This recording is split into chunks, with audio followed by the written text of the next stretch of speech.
நம்முடைய வேத புஸ்தகங்களை மத்தேயு எழுதின சுவிசேஷம் 9ஆம் அதிகாரம் 29ஆம் வசனத்திற்கு நேராக நாம் திருப்பிக் கொள்ளுவோம். Let us turn our Bibles to the Gospel according to Matthew chapter 9 and verse 29. மத்தேயு 9:29. Matthew 9:29.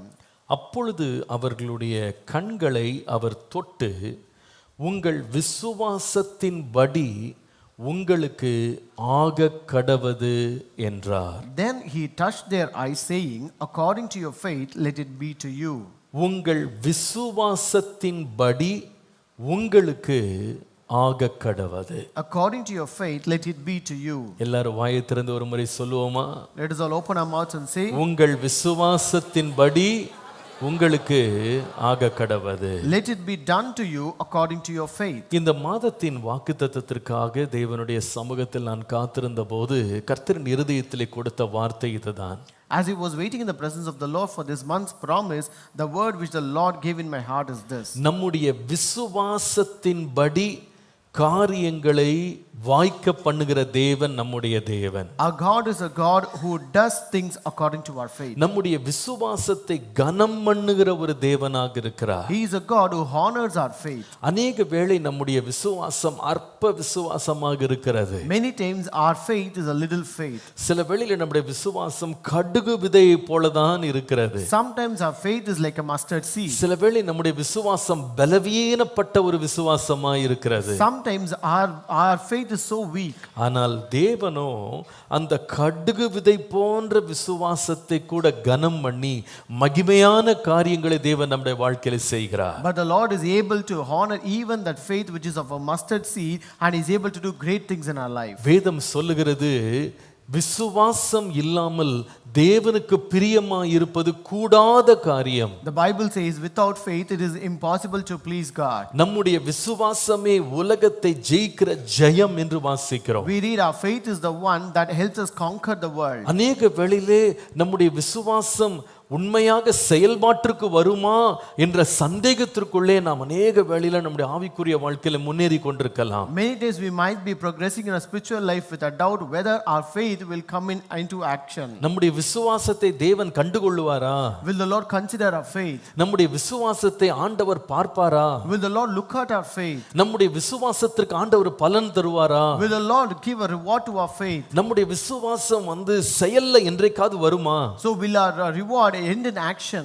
நான் எதிர்பார்த்திருக்கிற காரியத்தை கர்த்தர் எனக்கு தருவாரா? Will the Lord give me something which I expect for? அல்லது என்னுடைய விசுவாசம் விருதாவாக போய்விடுமா? Or will my faith be in vain? இதை போல எத்தனையோ கேள்விகள் நமக்குள்ளே எழும்பலாம். There might be many questions arising in us. சில வேளையிலே நம்முடைய காரியங்கள், நாம் அநேக காரியங்களை விசுவாசித்து சில தாமதங்களை நாம் பார்க்கும்போது, Sometimes when we have delays, when we have the faith and encounter delays in our life, சில வேளையில நம்முடைய விசுவாசம் முன்னேற முடியாதபடி நமக்கு முன்பாக இருக்கிற தடைகளை பார்க்கும்போது, when we look at the obstructions so that we cannot progress in our faith, நம்முடைய விசுவாசத்தை தளர பண்ணும்படி சம்பவங்கள் நம்மை சுற்றி நடக்கும்போது, when situations, incidents happen that our faith is totally dropped down, நம்முடைய விசுவாசத்துக்கு எதிர்த்து அநேகர் பேசும்போது, when people speak against our faith, சூழ்நிலைகள் எல்லாம் எதிர்மறையா இருக்கும்போது, when the situation is totally contrary to our faith, நமக்குள்ளே எழும்புகிற ஒரு கேள்வி என்னவென்றால், நான் தொடர்ந்து விசுவாசிக்க வேண்டுமா? the question that arises in us is, should I have this faith? என் விசுவாசத்திற்கு பலன் வருமா?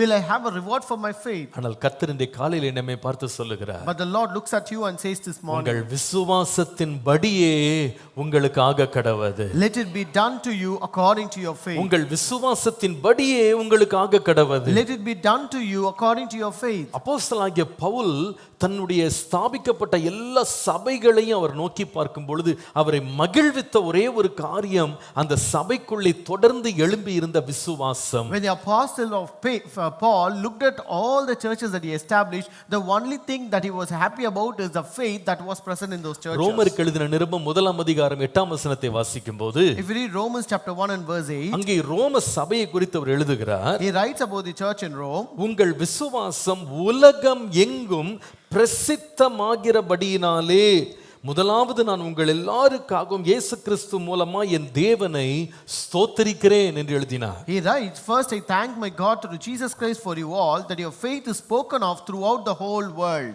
எபேசு சபையை குறித்து எழுதும்போது When he writes of the church in Ephesus, எபேசியர் 1 15 முதல் 16 வசனங்களை வாசித்தால், if you read Ephesians chapter 1 verses 15 and 16, கர்த்தராகிய இயேசு கிறிஸ்துவின் மேல் உள்ள உங்கள் விசுவாசத்தையும் பரிசுத்தவான்கள் எல்லார் மேலும் உங்கள் அன்பையும் குறித்து நான் கேள்விப்பட்டு இடைவிடாமல் உங்களுக்காக ஸ்தோத்திரம் பண்ணி என் ஜெபங்களில் உங்களை நினைத்து வேண்டிக் கொள்ளுகிறேன் என்று சொல்லுவார். he says, therefore I also, after I heard of your faith in the Lord Jesus and your love for all the saints, do not cease to give thanks for you, making mention of you in my prayers. கொலோசிய சபையை குறித்து அப்போஸ்தலனாகிய பவுல் குறிப்பிடும்போது, when the apostle Paul mentioned of the church in Colossia, கொலோசியருக்கு எழுதின நிருபம் 1 முதல் 4 வசனங்களை பாருங்கள். if you read the epistle of Colossians chapter 1 verses 3 and 4, கிறிஸ்து இயேசுவின் மேல் உள்ள உங்கள் விசுவாசத்தை நாங்கள் கேள்விப்பட்டு, 5ஆம் வசனத்துல கர்த்தராகிய இயேசு கிறிஸ்துவின் பிதாவாகிய தேவனுக்கு ஸ்தோத்திரம் செலுத்தி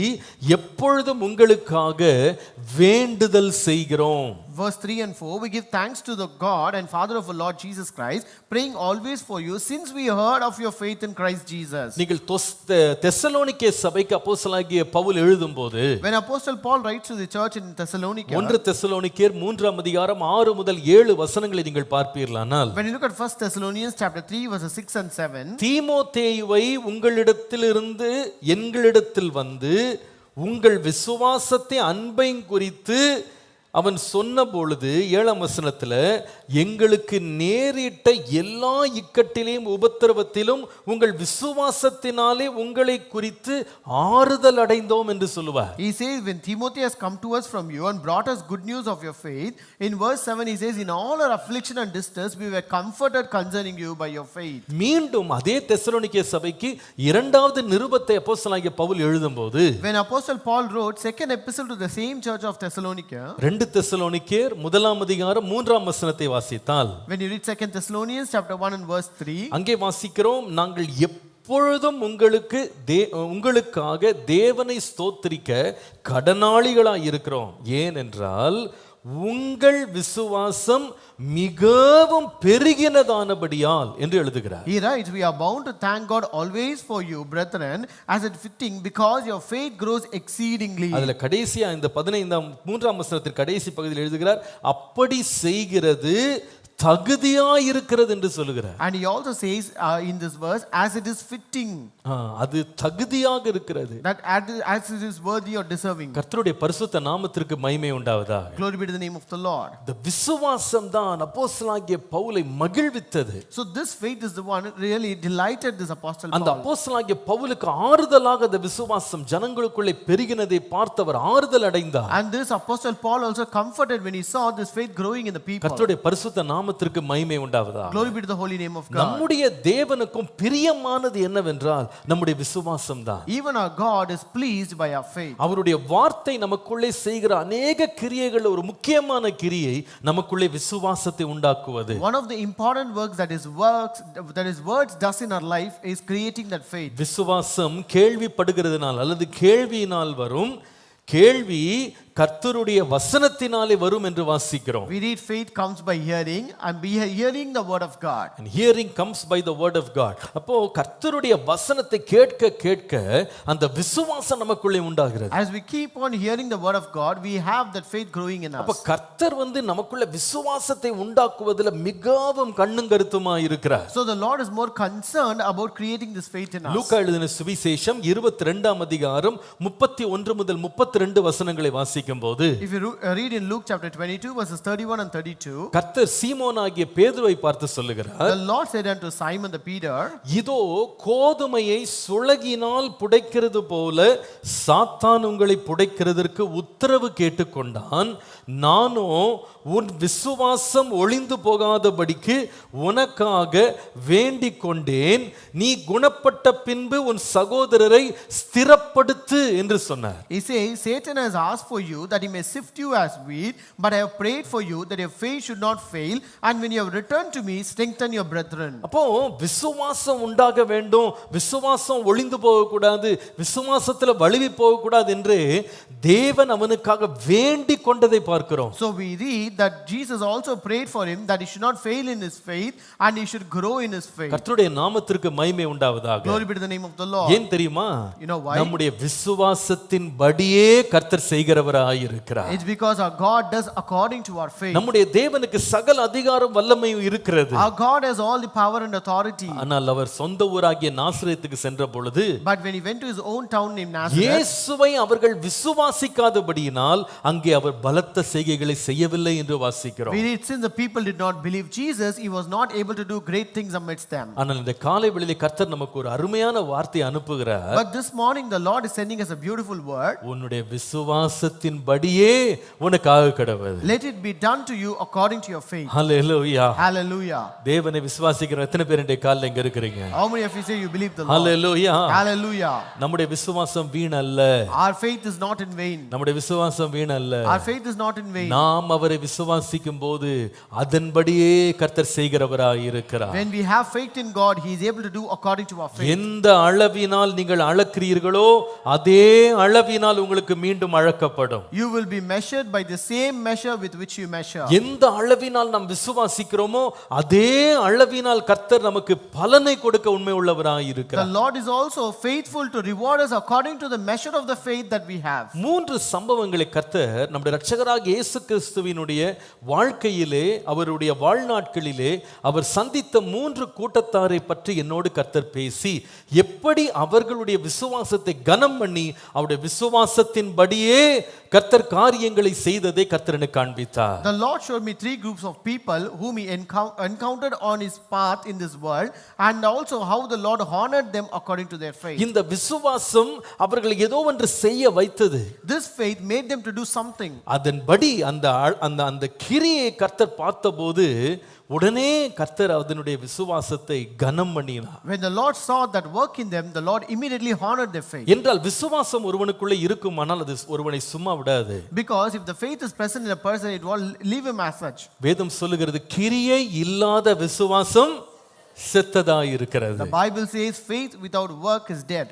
விசுவாசம் ஒருவனுக்குள்ளே உயிரோடு இருக்கிறது என்றால் அது ஏதோ ஒரு விதத்திலே அவனுக்குள்ளே கிரியை நடப்பிக்கும். If the faith is alive in a person, that will do some work in some way or the other. நான் நினைக்கிறேன் நம்முடைய விசுவாசம் உண்மையா ஜீவனோடு இருக்கிறது என்றால் ஏதோ ஒன்று அது செய்யும். I tell you, even if our faith is alive in us, that will truly do something. Hallelujah. Hallelujah. ஒரு தாயினுடைய வயிற்றில ஒரு பிள்ளை உருவாகி விட்டது என்றால் So if a child is conceived in the womb of a mother, உடனே அந்த தாய் சொல்லுவாங்க எனக்குள்ள ஒரு அசைவு இருக்கிறது. immediately the mother will say there's a movement in my body. என்றைக்கு அசைவு இல்லையோ அவங்க சொல்லுவாங்க பிள்ளையை போய் செக் பண்ணுவோம், அது என்ன பிரச்சனைன்னு தெரியல, 2 நாள் அசைவு இல்லை, 3 நாள் அசைவு இல்லைன்னு சொல்லுவாங்க. The day when there is no movements, the mother will say, see, there is no movement in me for 1 day or 2 days, let us go and check with the doctor. நம்முடைய விசுவாசமும் உயிருள்ளதா இருக்கணும்னா அதுல ஏதோ ஒரு கிரியை நடந்து கொண்டே இருக்கும். Similarly, if our faith is also alive, then there will be some kind of movement or a work that will be happening in it. நம்முடைய விசுவாசம் ஜீவனுள்ளதா இருக்குமானால்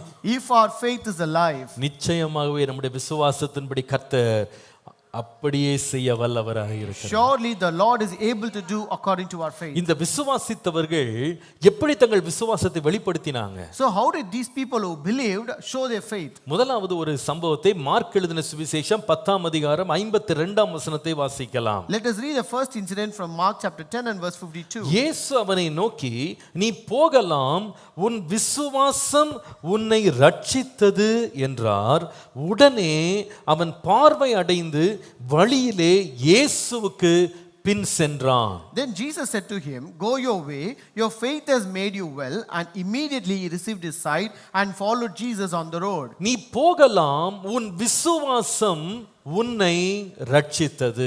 Go your way, your faith has made you well. கர்த்தருடைய பரிசுத்த நாமத்திற்கு மகிமை உண்டாவதாக. Glory be to the holy name of God. பாருங்க, நம்முடைய விசுவாசத்தை குறித்து இங்க ஒரு முக்கியமான காரியத்தை இங்க ஆண்டவர் நமக்கு வெளிப்படுத்துகிறார். Here the Lord reveals an important thing about our faith. இந்த சம்பவம் எதை பற்றி பேசுகிறது என்றால் நீங்கள் 46ஆம் வசனத்திலிருந்து வாசிக்கும் பொழுது So this incident speaks about a person where you read from verse 46. எரிகோவுக்கு இயேசு பிரயாணமாய் போகும் பொழுது When Jesus was on his travel to Jericho, ஒரு பெரிய கூட்டத்தின் நடுவே ஒரு பிச்சைக்காரனான குருடான பர்த்திமை என்பவன் அவன் ரோட்டோரத்திலே உட்கார்ந்திருக்கிறான். so there was a blind beggar named Bartimaeus amidst the great multitude that was present by the roadside. வேதம் சொல்லுகிறது 47ஆம் வசனத்துல நசரேயனாகிய இயேசு வருகிறார் என்று கேள்விப்பட்டு இயேசுவே தாவீதின் குமாரனே எனக்கு இரங்கும் என்று கூப்பிட தொடங்கினான். Verse 47 says, when he heard that it was Jesus of Nazareth, he began to cry out and say, Jesus, son of David, have mercy on me.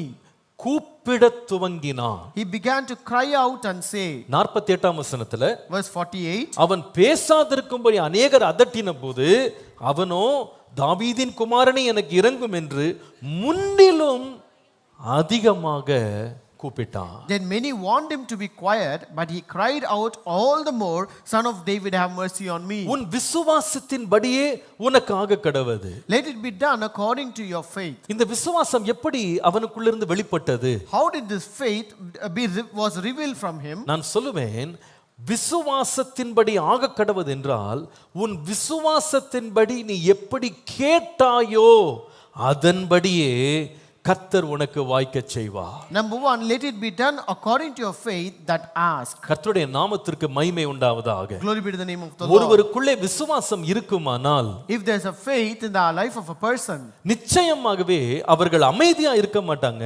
அவங்க என்ன செய்வாங்கன்னா வாயை திறந்து அவங்க கேட்க ஆரம்பிப்பாங்க. truly they will not remain quiet, but they will open their mouth and start asking. கர்த்தருடைய பரிசுத்த நாமத்திற்கு மகிமை உண்டாவதாக. Glory be to the holy name of God. நீங்க பாருங்க, இந்த மனுஷனை அநேகர் அடக்க முயற்சி செய்தால் கூட அவன் அமைதியா இருக்கவில்லை, அவன் கேட்க ஆரம்பித்தான். Here, though many people tried to calm that person, he did not remain quiet, but he began to cry out and ask. மத்தேயு எழுதின சுவிசேஷம் 21ஆம் அதிகாரம் 22ஆம் வசனம் சொல்லுகிறது. Matthew chapter 21 and verse 22 says, நீங்கள் ஜெபத்திலே விசுவாசம் உள்ளவர்களாய் எவைகளை கேட்பீர்களோ அவைகளை பெறுவீர்கள் என்று இயேசு சொன்னார். and whatever you ask in prayer, you will receive if you have faith. கர்த்தருடைய பரிசுத்த நாமத்திற்கு மகிமை உண்டாவதாக. Glory be to the holy name of நீங்கள் God. எவைகளை கேட்பீர்களோ, Whatever you ask, எல்லாரும் வாய் திறந்து சொல்லுங்க, என்ன செய்யணும்? open your mouth and say, எவைகளை கேட்பீர்களோ, whatever you ask, விசுவாசத்தினால எவைகளை கேட்பீர்களோ, whatever you ask in faith. கர்த்தருடைய பரிசுத்த நாமத்திற்கு மகிமை உண்டாவதாக. Glory be to the holy name of God. ஒருவருக்குள்ள உண்மையான விசுவாசம் இருக்குமானால் If there will be a true faith in the man, அவங்க என்ன செய்வாங்கன்னா வாயை திறந்து தேவனை நோக்கி கேட்பார்கள். they will open their mouth and look unto the Lord and ask, எனக்காக நீங்க இதை செய்யுங்க ஆண்டவரே. Lord, do this for me, Lord. கர்த்தருடைய நாமத்திற்கு மகிமை உண்டாவதாக. Glory be to the name of the Luca Lord. எழுதின சுவிசேஷம் 18ஆம் அதிகாரம் 1 முதல் 8 வசனங்களை வாசிக்கும் போது If you read Luke chapter 18 verses 1 to 8, அந்த பட்டணத்திலே ஒரு அநியாயமான ஒரு நியாயாதிபதி ஒருவன் இருந்தான். so there was an unjustice judge in that nation. அவன் தேவனுக்கும் பயப்படல, மனுஷனுக்கும் பயப்படலன்னு சொல்லி 2ஆம் வசனத்துல வாசிக்கிறோம். Verse 2 says he neither feared God nor respected man. ஆனால் அந்த பட்டணத்தில் ஒரு விதவை இருக்கிறாள். But there was a widow in that city. அவள் என்னுடைய எதிராளிக்கு விரோதமாய் எனக்கு இருக்கிற வழக்கை நீங்க தீர்த்து வைக்கணும் அவனை போய் முறையிடுகிறாள். And she went and she gave a petition saying, give me justice against my adversary. ஆனால் எவ்வளவுதான் அவள் கேட்டாலும் இவன் பதில் சொல்லவே இல்லை. But no matter how much she asked him, he never gave an answer. ஆனால் 5ஆம் வசனம் சொல்லுகிறது, But verse 5 says, அந்த விதவை எப்பொழுதும் அவளை தொந்தரம் செய்தபடியால், அடிக்கடி வந்து தன்னை அலட்டி கொண்டிருந்தபடியால் அதற்கு முடிவு கட்ட வேண்டும் என்று அந்த அநியாயமான ஒரு நியாயாதிபதி அவளுக்கு உத்தரவு கொடுத்தார். but since this widow kept bothering him so much, so he began to give a justice who was an unjust judge. இதை சொல்லிவிட்டு இயேசு சொல்லுகிறார், Saying this, Jesus says 7ஆம் வசனத்துல, in verse 7, இரவும் பகலும் தம்மை நோக்கி வேண்டிக் கொள்ளுகிறவர்களுடைய காரியத்துல தேவன் பொறுமையா இருந்து அவர்களுக்கு நியாயம் செய்யாமல் இருப்பாரா? and will not God give justice to elect who cry to him day and night? நான் சொல்லுவேன், ஒருவனுக்குள்ள விசுவாசம் இருக்குமானா I tell அவன் you, நிச்சயமாகவே கேட்பான். I tell you, if a person have faith in him truly, he will ask. யாக்கோபு எழுதின நிருபம் 1 வாசிக்கும்போது, When you read James chapter 1 and verse 5 onwards, உங்களில் யாராவது ஒருவன் ஞானத்தில் குறைவுள்ளவனாய் இருந்தால், if any of you lacks wisdom, யாவருக்கும் சம்பூர்ணமாய் கொடுக்கிறவரும் ஒருவரையும் கடிந்து கொள்ளாதவருமாகிய தேவனிடத்தில் கேட்க கடவன், அப்பொழுது அவனுக்கு கொடுக்கப்படும். let him ask God, who gives generously to all without reproach, and it will be given him. அத அடுத்த வசனம் வாசிக்கிறோம். We read in the next verse. கேட்கும்போது எப்படி கேட்கணும்னா, அவன் எவ்வளவாகிலும் சந்தேகப்படாமல் விசுவாசத்தோடே கேட்க வேண்டும். But how he is supposed to ask? Let him ask in faith with no doubting. Hallelujah. Hallelujah. நாம வாயை திறந்து கேட்கிறது தேவனுடைய பார்வையில எவ்வளவு விலையேற பெற்றது தெரியுமா? You know how precious is it when you open your mouth and ask in the sight of God? நம்முடைய தேவன் நம்முடைய நினைவுகளை தூரத்திலிருந்து அறிகிறார் என்பது உண்மைதான். It's true that the Lord knows all our thoughts from afar. ஆனால் அவர் நம்மிடத்துல வாயை திறந்து கேட்கணும் அப்படின்னு விரும்புறாரு. But he desires that we should ask to him. Solomon இடத்துல தேவன் வந்தார். The Lord came to Solomon. அவர் சொல்லுகிறார், உனக்கு என்னப்பா வேணும், நீ கேள், நீ கேட்கிறபடி நான் தருவேன். He said, what do you want? You ask and I will do accordingly. யாபேசை குறித்து வாசிக்கிறோம். இஸ்ரவேலின் தேவனாகிய கர்த்தரை நோக்கி அவன் வேண்டிக் கொண்டான் என்று வாசிக்கிறோம். And we read about Jabez that he prayed and asked the Lord of Israel. அவன் வேண்டிக் கொண்டபடியே கர்த்தர் அவனுக்கு தந்தருளினார். And the Lord granted him according to what he asked for. என்னை கேளும், அப்பொழுது ஜாதிகளை உனக்கு சுதந்திரமாக, பூமியின் எல்லைகளை உனக்கு சொந்தமாக நான் தருவேன் என்று சங்கீதம் 2ஆம் சங்கீதத்திலே வாசிக்கிறோம். In Psalm 2 we read, ask of me and I will give the nations as your inheritance, and also the uttermost part of the earth for their possession. கர்த்தருடைய நாமத்திற்கு மகிமை உண்டாவதாக. Glory be to the name of the நாம Lord. கேட்கணும்னு கர்த்தர் விரும்புறார். The Lord desires that we should ask. ஒருவருக்குள்ள விசுவாசம் வந்து விடுமானால், if there is a faith in a person, அவங்க வாய் ஆட்டோமேட்டிக்கா திறக்கும். their mouth will automatically open. அவங்களுக்கு தெரியும், என் ஜெபத்தை கேட்கிற ஒரு தேவனை இருக்கிறார் என்று நான் விசுவாசிக்கிறேன். They knew, I believe there is a God who hears my prayer. நான் அமர்ந்திருக்க மாட்டேன். I will not remain quiet. மனிதரிடத்தில் கேட்பதை விட நான் தேவனிடத்தில் கேட்பேன். Instead of asking men, I will ask God. தேவன் செவி கொடுப்பார். And the Lord will listen to me. கூப்பிட்ட நாளில் எனக்கு மறு உத்தரவு அருளிச் செய்தி. The Lord has answered me when the day I called to him. என் தேவன் எனக்கு செவி கொடுக்கிற ஒரு தேவன். Our God is a God who hears me. Hallelujah. Hallelujah. இந்த மாதம் நான் தைரியமாய் சொல்லுவேன், This month I can say boldly, நீங்கள் விசுவாசத்தோடு வாயை திறந்து எதை கர்த்தரிடத்தில் கேட்டீர்களோ, நீங்கள் விசுவாசித்த விசுவாசத்தின்படியே கர்த்தர் உங்களுக்கு அருளச் செய்ய வல்லவராய் இருக்கிறார். whatever you open your mouth and ask for it to God in faith, let it be done according to your faith that you ask. ஆண்டவரே, अनेक வேளையிலே நான் வாயை திறந்து கேட்பதற்கு நான் ரொம்ப தயங்குறேன் ஆண்டவரே. Lord, many times I feel, Lord, hesitating to ask, Lord. என் மனதுல போட்டு நான் குழப்பிக் கொண்டே இருக்கிறேன். I am confusing within myself, Lord. ஆனால் தேவனோ நம்முடைய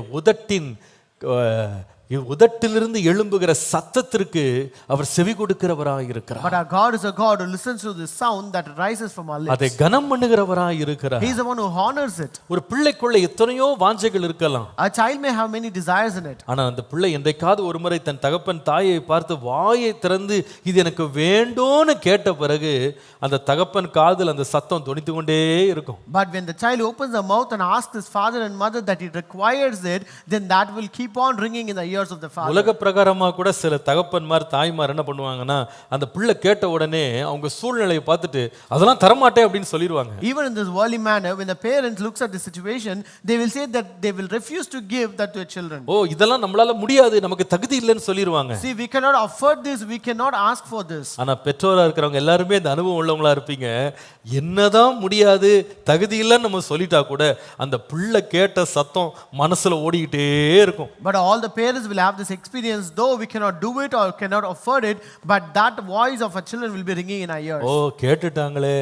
See, our child has asked me. கேட்டுட்டாங்களே. The child has asked me. எப்படியாவது கொடுத்துறணும். Somehow we have to give them. எப்படியாவது அதை செய்து முடிச்சிரணும். Somehow we have to do it for the child. அதற்காக அவங்க பிரயாசம் எடுக்க ஆரம்பிப்பாங்க. So they will take efforts for that. ஒரு மனிதனே நம்முடைய வாயிலிருந்து வர்ற வார்த்தைக்கு இவ்வளவு கனம் கொடுப்பாங்களானா, when even a human being gives so much honor to the words of a human being, கர்த்தரை நோக்கி விண்ணப்பம் பண்ணுகிற விண்ணப்பங்களை தேவன் மறந்து விடுவதற்கு தேவன் அநீதி உள்ளவர் அல்ல.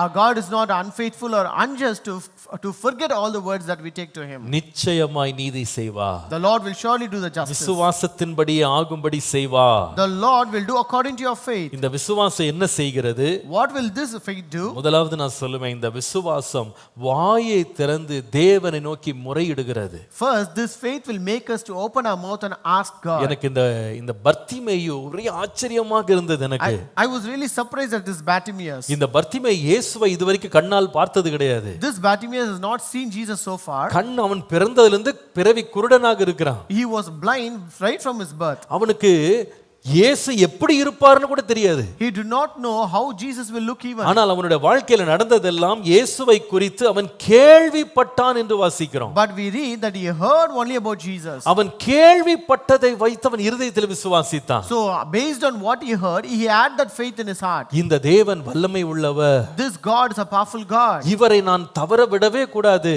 I should not miss this God. அவன் கண் தெரியாவிட்டாலும் Though he is blind, அவன் வாயை வைத்து என்ன செய்தான்னா ஆண்டவரை பார்த்து கதற ஆரம்பிச்சான். he began to cry and ask God through his mouth. தாவீதின் குமாரனே எனக்கு இரங்கும். Oh son of David, have mercy on me. அவன் கூப்பிட்ட சத்தத்திற்கு சுற்றி இருக்கிற மக்கள் அதுக்கு ஒரு தொந்தரவா பார்த்தாங்க. So all the people around him saw that as a trouble. நிறைய வேளையில நம்ம ஜெபிக்கும் போது கூட அநேகர் தவறாக நினைப்பாங்க, அநேகர் தடுக்க பார்ப்பாங்க. Many times even when we pray, many will consider that as a problem or a trouble and try to calm and stop us. ஏன் தெரியுமா? அவங்களுக்கு விசுவாசம் இல்லாததுனால அவங்க வாயை திறந்து எதுவும் கேட்காதது போல நாமளும் எதுவும் கேட்க கூடாதுன்னு அவங்க நினைப்பாங்க. It's because since they don't have faith, since they don't ask because they don't have faith, they also expect the same from us. சில வேளையில சில தாய்மார் வந்து தங்க பிள்ளைங்கிட்ட சொல்லுவாங்க தெரியுமா, டேடியை ரொம்ப தொந்தரவு பண்ணாத, அவற்றை இதெல்லாம் சும்மா சும்மா கேட்டு அவரை தொந்தரவு பண்ணாதன்னு சொல்லுவாங்க. Sometimes we can see mothers advising children, don't bother a father by asking all these things. ஏன் அப்படி சொல்லுவாங்க தெரியுமா? No, why do they say so? அவரே பாவம் ரொம்ப கஷ்டப்பட்டுக்கிட்டு இருக்காரு. It's because they have pity on him. He is already in so trouble. அந்த அம்மாக்கு அவர் மேல விசுவாசம் இல்லாததுனால, just because she has no faith on him, இந்த பிள்ளைகளும் எதுவும் கேட்க கூடாதுன்னு அவங்க தடுத்துக்கிட்டே இருப்பாங்க. and they will also stop children from asking the father. ஆனா ஒரு விசுவாசம் உள்ள பிள்ளை என்ன பண்ணும் தெரியுமா? But what will a child who has faith will நீ do? சும்மா இருமா, நான் கேக்குறேன். You be calm, I will ask. எங்க அப்பா எனக்கு தருவாரு. My father will give me. அது சத்தம் போட்டு கேட்க ஆரம்பிச்சிடும். So it will start asking. நிறைய பிள்ளைங்க பத்தி அப்படி கேட்டு கேட்டே எல்லாத்தையும் வாங்கிரும். So many children will get by asking like that. சில மனைவிமார் சொல்லுவாங்க, Some wives would say, எப்படியோ நான் கூட வாங்க முடியாது, நீ வாங்கிட்டியே. some of you got it which I am not able to get from him. என்ன வித்தியாசம்? What is the difference? இந்த அம்மாக்கு விசுவாசம் இல்ல, Because she doesn't have faith. ஆனா அந்த பிள்ளைக்கு என்ன இருக்குன்னா பெரிய விசுவாசம் இருக்கு. But that child has a great faith. இந்த பர்த்திமேயை சுற்றி உள்ள யாருக்குமே விசுவாசம் இல்ல. The multitude around Bartimaeus did not have that faith. நான் யோசித்து பார்த்தேன், ஒருவனாயில வந்து பர்த்திமேயிட்ட, ஏப்பா ஏன்பா அப்படி கத்துற, நான் இயேசுட்ட போய் சொல்றேன் அப்படின்னு ஒருத்தனாயில சொன்னானா? Did anyone come to Bartimaeus and say, see, why are you crying out? Let me go and inform Jesus. பாவமா இருக்கு பாவம், நான் பாக்குறேன், நான் இயேசுட்ட போய் சிபாரிசு பண்றேன் ஒருவனாயில சொன்னானா? Did anyone say, I have pity on you, let me go and recommend for you to Jesus? எல்லாரும் என்னதான் செய்தானா, அவனை அதட்டுனாங்க, அமைதியா இரு அமைதியா இரு. Everyone rebuked him and asked him to be quiet. ஆனா பர்த்திமேயுக்கு தெரியும், But Bartimaeus knew அவங்களுக்கு விசுவாசம் இல்ல. they don't have that faith. ஆனா நான் யாரை நோக்கி கூப்பிடுகிறேன் என்று நம்பி இருக்கிறேன். But whom do I hope, trust, and whom do I call? ஆகவே அவங்க அதட்ட இன்னும் சத்தமாக அவன் கூப்பிட்டான். So therefore he began to cry out and ask even more when the people began to சில rebuke him. வேளையில நம்முடைய ஜெபங்கள் சில பேருக்கு வேடிக்கையா இருக்கும். Sometimes our prayer might be looking as a fun to other people. சில பேருக்கு நம்முடைய ஜெபங்கள் வேண்டாத ஜெபங்கள் மாதிரி தெரியும். To some our prayers may appear as if unnecessary prayers. இந்த ஜெபங்கள் எல்லாம் ஒரு நாள் நடக்காது அப்படின்னு இது வர்த்தமாக நமக்கு சில பேருக்கு தெரியும். Some people may consider our prayers are in vain, which will never happen at all. ஆனால் நமக்கு தெரியும், நான் விசுவாசித்திருக்கிறவர் இன்னார் என்று அறிந்திருக்கிறேன். But we knew, I know whom I trust and believe. என் தேவன் நான் வேண்டிக் கொள்வதை எனக்கு தருவார். My God will give me what I ask for. ஆகவே நான் வாயை திறந்து நான் கேட்கிறேன். Therefore I open my mouth and ask. இந்த மாதம் நான் விசுவாசிக்கிறேன். This month I believe. கர்த்தர் நாம் விசுவாசத்தினாலே வாயை திறந்து தேவனை நோக்கி நாம் எதை கேட்டிருக்கிறோமோ கர்த்தர் அதன்படியே நமக்கு செய்ய உண்மை உள்ளவர். The Lord is able to do according to our faith which we have asked for. மனிதனிடத்தில் மக்களிடத்துல சத்தமிடுவதை விட instead of crying out to the men, என் விண்ணப்பத்தை கேட்கிற ஒரு தேவனை நோக்கி முறையிடுவேன். I will ask God who will listen to my petition. நான் வேண்டிக் கொள்வதற்கும் நாம் நினைப்பதற்கும் மிகவும் அதிகமாய் செய்கிறவர் இருக்கிறார். We have a God who will give us more than what we ask for. Hallelujah, Hallelujah. Hallelujah. Hallelujah. நான் யோசித்து பார்த்தேன், அந்த ஏலிக்கு முன்பாக அந்த அன்னாள் ஜெபம் பண்ணினாள். So I also thought about this Hannah who prayed before that Eli. அவளுடைய சத்தம் கேட்கப்படலையா, உதடு மாட்டம் அசைந்தது. So her voice was not heard, but her lips were moving. ஏன் அவளுடைய உதடு மாத்திரம் அசைந்தது, சத்தம் வரலன்னா அவளுடைய இருதயம் அவ்வளவு கிளேசம், அவ்வளவு வேதனையால் நிறைந்திருந்தது. Why her lips were alone moving, but no voice was heard? It's because her heart was filled with so much of agony. நான் யோசித்து பார்த்தேன், இந்த உதடு அசைறதுக்கே இந்த ஏலி வந்து அவளை குடிகாரின்னு சொல்லிட்டான். So when this Eli saw that her lips were moving, he called her drunkard. ஒருவேளை உண்மையா மனசுல கதெல்லாம் சொல்லியிருந்தான்னா என்ன சொல்லியிருப்பாருன்னு தெரியல. Maybe if she would have opened out whatever is what's in her heart, I don't know what he would have told her. அவள் எதை பற்றி கவலைப்படல. But she was not worried about anything. சத்தமே எழுப்ப முடியாத அளவு இருதயம் வேதனைப்பட்டா கூட தேவனுடைய சமூகத்துல அவள் முறையிட ஆரம்பித்தாள். Though she had a distress in her heart where she cannot even raise her voice, but she began to give and ask to God. ஆனால் அவளுடைய சத்தமில்லாத அவளுடைய வேண்டுதலையும் தேவன் கேட்க உண்மை உள்ளவராய் இருந்தார். But the Lord was able to listen to even a voiceless petition. நான் சொல்வேன், உங்கள் இருதயத்திலே மறைந்திருக்கிற வேதனைகளை, உங்களுக்குள்ள உள்ள தேவைகளை, பாரங்களை நீங்க ஆண்டவர்கிட்ட முறையிடும் போது உங்கள் விசுவாசத்தின்படியே கர்த்தர் அதை செய்ய வல்லவராய் இருக்கிறார். I tell you, when you pour out all the worries, the problems, the pains and the trouble that you have in your heart, the Lord is able to listen and do according to your faith. முதலாவது நமக்கு முன்பாக ஆண்டவர் சொல்லுகிற காரியம், உன்னுடைய விசுவாசத்தின்படி நீ எதை வேண்டிக் கொண்டாயோ அதன்படியே உங்களுக்கு ஆக கடவுள். Number 1, the Lord says, let it be done according to your faith that asked. இரண்டாவது நான் சொல்லுவேன், Number 2, மார்க் எழுதின சுவிசேஷம் 5ஆம் அதிகாரம் 34ஆம் வசனத்தை வாசித்தால், when you look at gospel according to Mark chapter 5 and verse 34, இயேசு அவளை பார்த்து, மகளே, உன் விசுவாசம் உன்னை ரட்சித்தது, நீ சமாதானத்தோடே போய் உன் வேதனை நீங்கி சுகமாயிரு என்றார். and he said to her, daughter, your faith has made you well, go in peace and be healed of your affliction. உன் விசுவாசம் உன்னை ரட்சித்தது. Your faith has made you well. உங்கள் விசுவாசத்தின்படியே உங்களுக்கு ஆக கடவது. Let it be done to you according to your faith. இந்த சம்பவம் நமக்கு நன்றாக தெரியும். We know this incident very well. 25ஆம் வசனத்திலிருந்து வாசித்தால், When you read from verse 25, 12 வருடம் பெரும்பாடு உள்ள ஸ்திரீ கூட்டத்தின் நடுவே இயேசுவுக்கு முன்பாக நிற்க துணியாமல் அவருடைய வஸ்திரத்தினுடைய ஓரத்தையாகில் நான் தொட்டால் சுகமாவேன் என்று பின்பாக வந்து வஸ்திரத்தை தொட்டாள். a woman who had a flow of blood for 12 years dared not to touch or come before Jesus, therefore she just touched the clothes of Jesus to be well. கர்த்தருடைய நாமத்திற்கு மகிமை உண்டாவதாக. Glory be to the name of the Lord. 29ஆம் வசனம் சொல்லுகிறது, Verse 29 says, அவள் வந்து வஸ்திரத்தை தொட்ட உடனே அவளுடைய உதிரத்தின் ஊரல் நின்று போயிற்று, அந்த வேதனை நீங்கி ஆரோக்கியம் அடைந்ததை அவள் தன் சரீரத்தில் உணர்ந்தாள். immediately after she touched his clothes, the fountain of her blood was dried up, and she felt in her body that she was healed of the affliction. Hallelujah. Hallelujah. இரண்டாவது நான் சொல்லுவேன், விசுவாசம் என்ன செய்கிறது தெரியுமா? Number 2, what will this faith do? விசுவாசம் வாயை திறந்து தன்னுடைய தேவைகளை கேட்கிறது மாத்திரமல்ல, This faith not only makes us to open our mouth and ask, இரண்டாவது விசுவாசம் நம்மால் என்ன முடியுமோ அதை கிரியையிலே கொண்டு வர ஒரு முயற்சி எடுப்ப அந்த விசுவாசம் முன்னேறுகிறது. so this faith will also lead us to act upon that faith. கர்த்தருடைய நாமத்திற்கு மகிமை உண்டாவதாக. Glory be to the name of the Lord. அந்த இடத்துல ஒரு பெரிய கூட்டம் இருக்கிறது. There was a great multitude there. வேதம் சொல்கிறது, சீஷர்கள் சொல்றாங்க இயேசுவை பார்த்து, இவ்வளவு ஜனக்கூட்டம் உம்மை நெருக்குறாங்கன்னு சொல்றார். Your disciple says to Jesus, you see the multitude thronging you. நீங்கள் 31ஆம் வசனத்துல அதை படிக்கலாம். You can read that in verse 31. எல்லாரும் நெருக்குறாங்க. Everyone are thronging you. நான் யோசித்து பார்த்தேன், எல்லாரும் வந்து இயேசுவை நெருக்குனா கூட எந்த மாற்றமும் அந்த கூட்டத்துக்குள்ள வரல. See, when even everyone pressed over Jesus, there was no change in that multitude. இதை வந்து இன்னைக்கு ஒருவேளை நம்ம கற்பனை செய்யணும்னா, இன்னைக்கு சில வேளை நம்முடைய அரசியல் கூட்டங்கள்ல ஒரு தலைவர் வந்து ஒரு பவனி போகும்போது ஜனங்கள் அப்படியே முண்டி அடித்து அவர் மேல விழுறதுக்கு முயற்சி செய்வாங்க, பார்த்திருக்கீங்களா? So if you want to imagine this in the current status, when a politician is going on the way, you can see where the crowds will press over each other to come and see that great politician.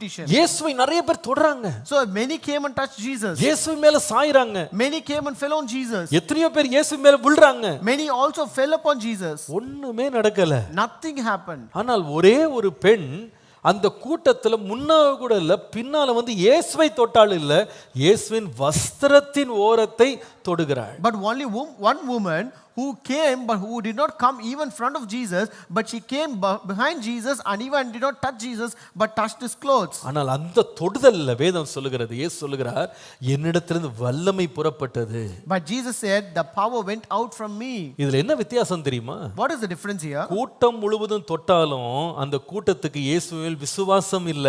Though the entire crowd touched Jesus, that crowd did not have faith on Jesus. ஆனால் இவள் கூட்டத்துல இயேசு மேல் விழாம போயிட்டா கூட அவள் தொட்ட தொடுதல் எதிலிருந்து வந்தது என்றால், என்னை நிச்சயமாய் அவர் சுகமாக்குவார் என்று அவள் எடுத்த ஒரு முயற்சி. But though she was not among the crowd that fell upon Jesus, but since she had that faith and the act that she acted upon with that faith made her well here. இங்கேயும் நம்ம 27ஆம் வசனத்துல படிக்கிறோம். Here we can read in verse 27. இயேசுவை குறித்து கேள்விப்பட்டாள். She heard about Jesus. 27ஆம் வசனம் பாருங்க. Verse 27. இயேசுவை குறித்து கேள்விப்பட்டாள். She heard about Jesus. கேள்விப்பட்டதோட நிறுத்தல. She did not stop from hearing alone. நான் அவருடைய வஸ்திரங்களை ஆகிலும் தொட்டால் சொஸ்தமாவேன். அதே வசனம் 27ஆம் வசனம் போடுங்க. நான் அவருடைய வஸ்திரங்களை ஆகிலும் தொட்டால் சொஸ்தமாவேன் என்றாள். And she said that if only I may touch his clothes, I shall be made well. என்ன அருமையா இருக்கு பாருங்க. How beautiful it is. Bartimaeus கேள்விப்பட்டான். Bartimaeus heard.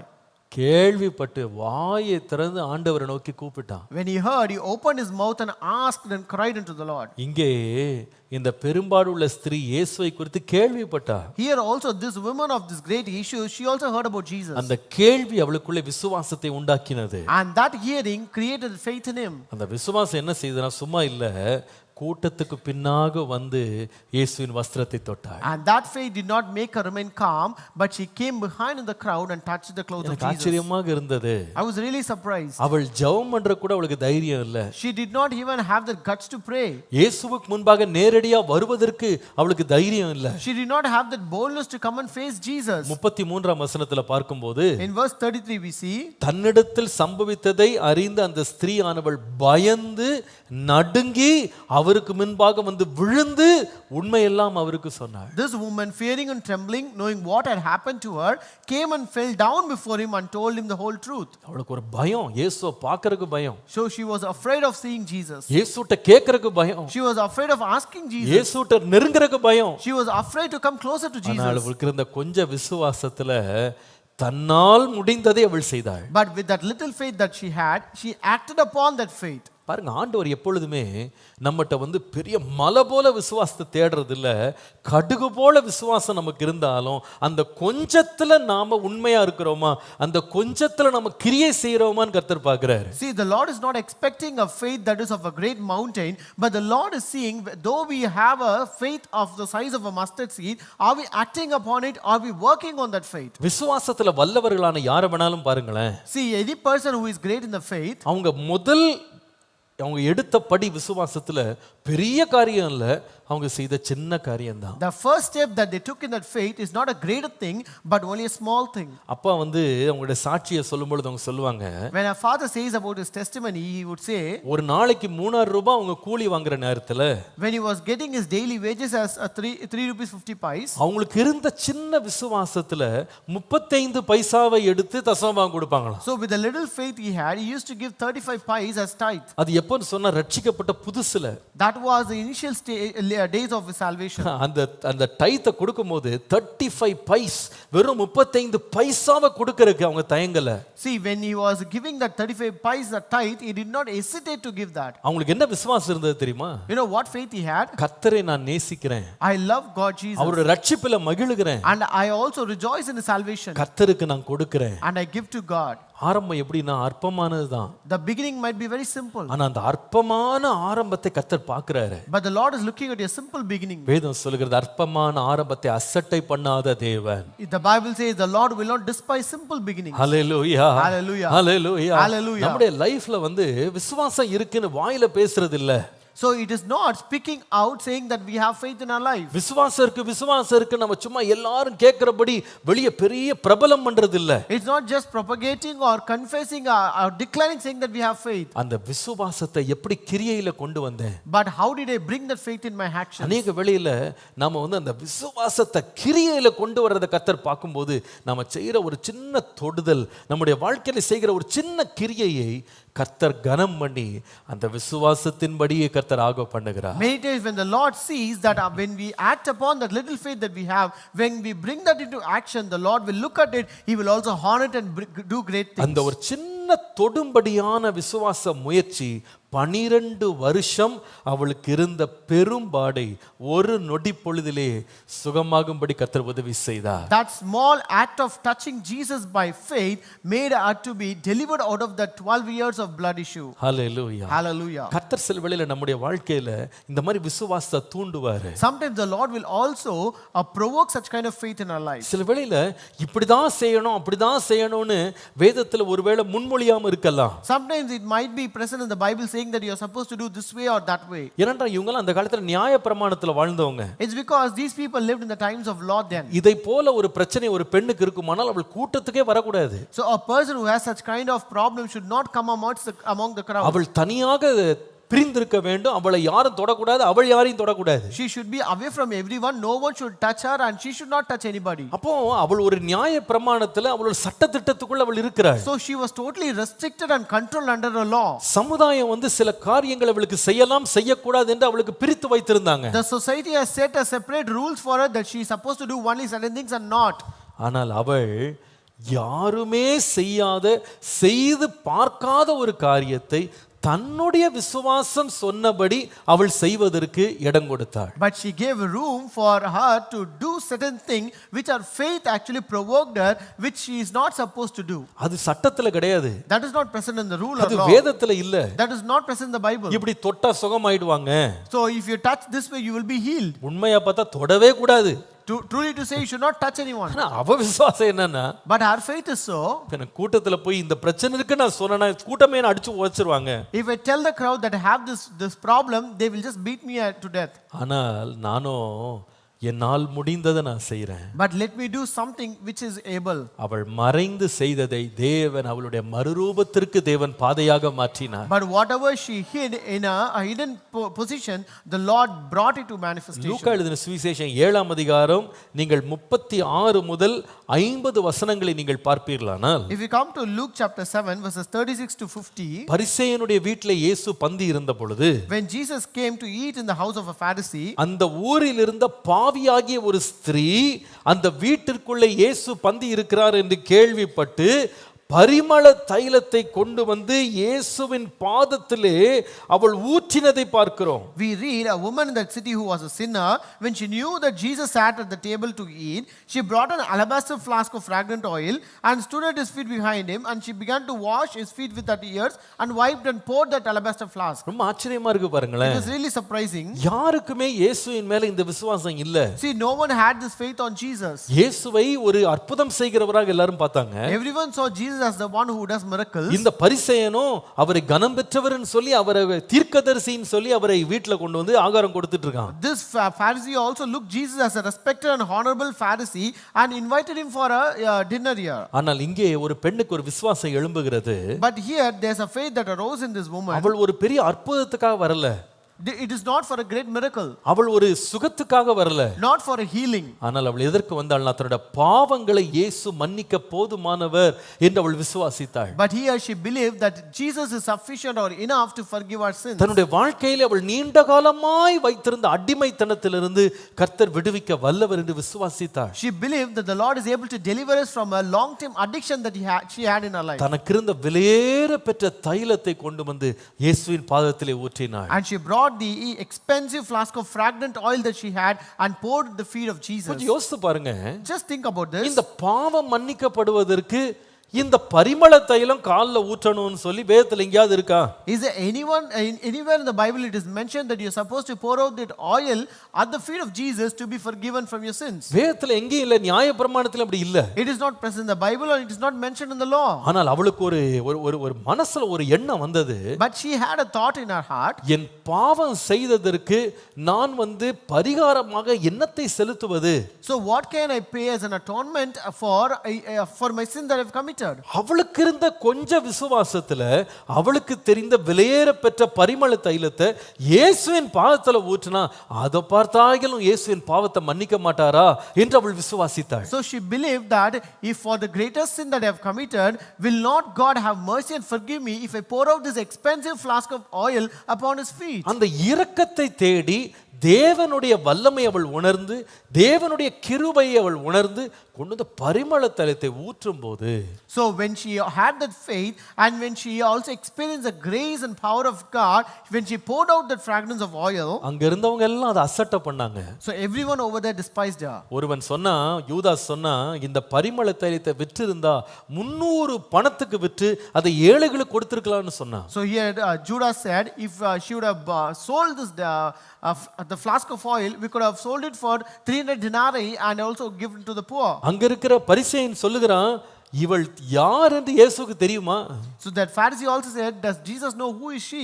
யார் என்னன்னா பேசிட்டு போட்டோம், No matter, let anyone speak anything. அவளுக்குள்ள இருந்த விசுவாசத்தை வைத்து தன்னால் என்ன முடியும் அப்படின்னு மனசுல தோணுச்சோ அதை கர்த்தருக்கு முன்பாக செய்தாள். But based on the faith that she had in her heart, she did something which she can do.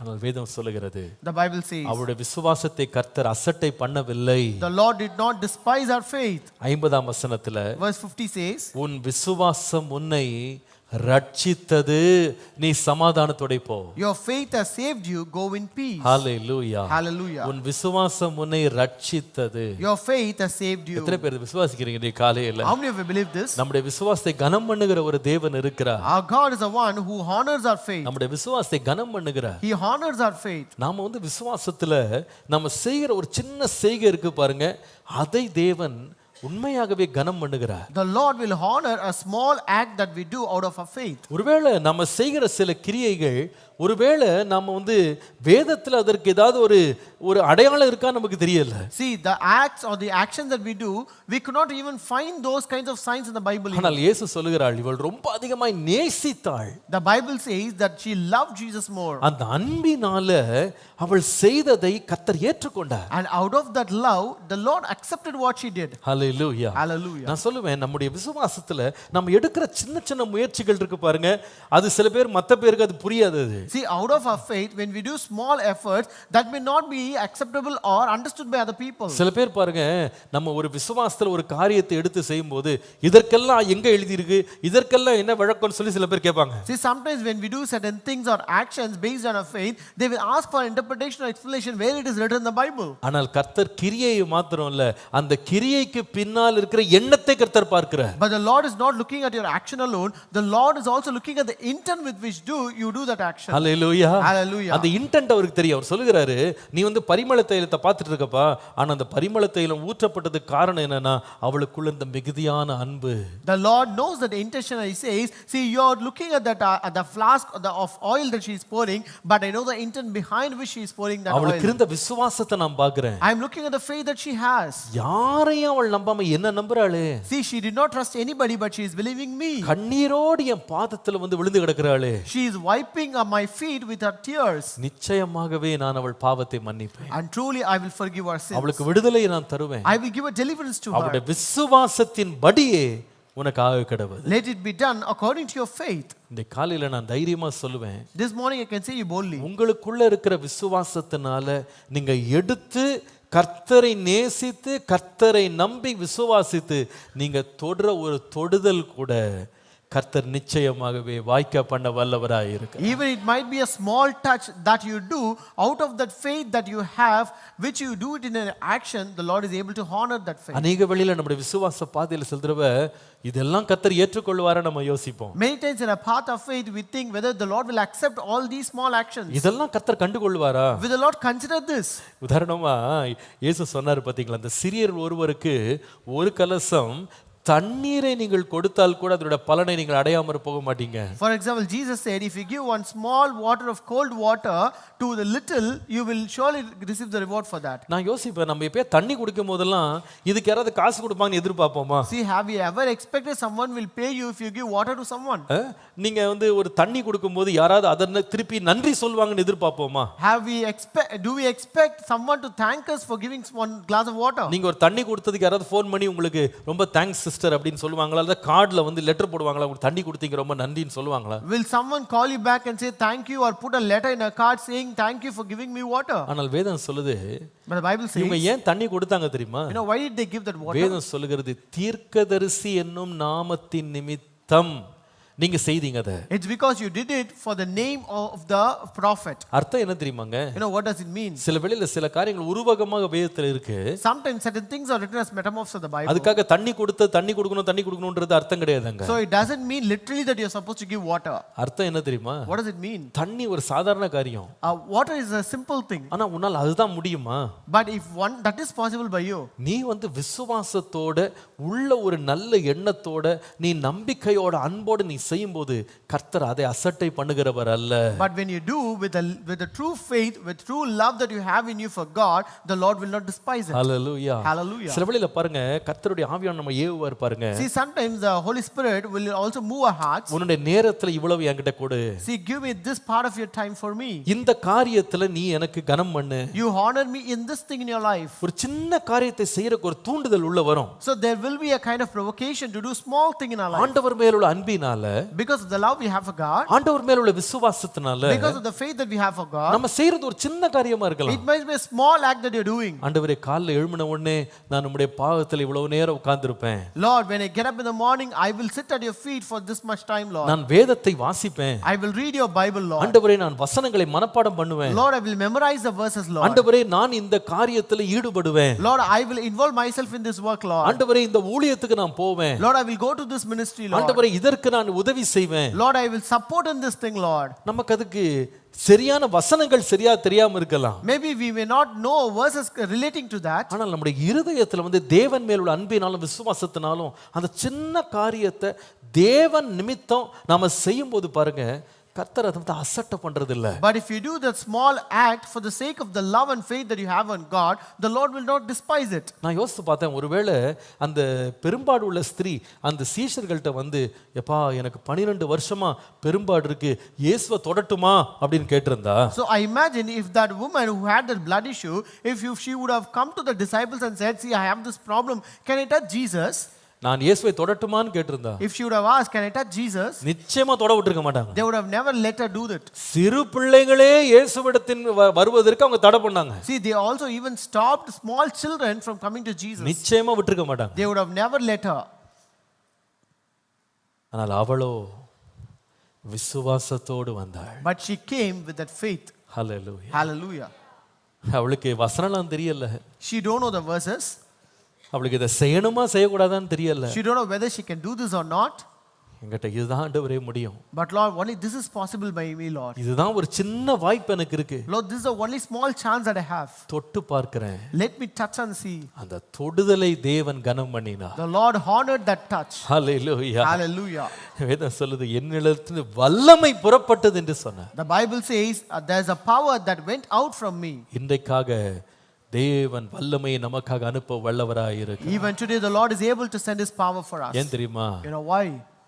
உன்னுடைய விசுவாசத்தின்படி நீ செய்த கிரியைகளுக்கு தக்கதாக தேவன் உனக்கு பலன் அளிப்பார். It's because let it be done according to your faith that acted. கடைசியாக இந்த விசுவாசத்தினால இன்னொரு காரியத்தை இன்னொரு மனுஷன் செய்தான் பாருங்க. The last one which a person did according to his faith. நீங்கள் லூக்கா 17ஆம் அதிகாரம் 19ஆம் வசனம். If you come to Luke 17:19. இயேசு அவனை நோக்கி, நீ எழுந்து போ, உன் விசுவாசம் உன்னை ரட்சித்தது என்றார். And Jesus said to him, arise, go your way, your faith has made you well. உன் விசுவாசம் உன்னை ரட்சித்தது என்றார். Your faith has made you well. இந்த சம்பவம் என்ன சம்பவம்? What is this incident? நீங்கள் 11ஆம் வசனத்திலிருந்து 19ஆம் வசனம் வரைக்கும் வாசித்தால், If you read from verse 11 to verse 19.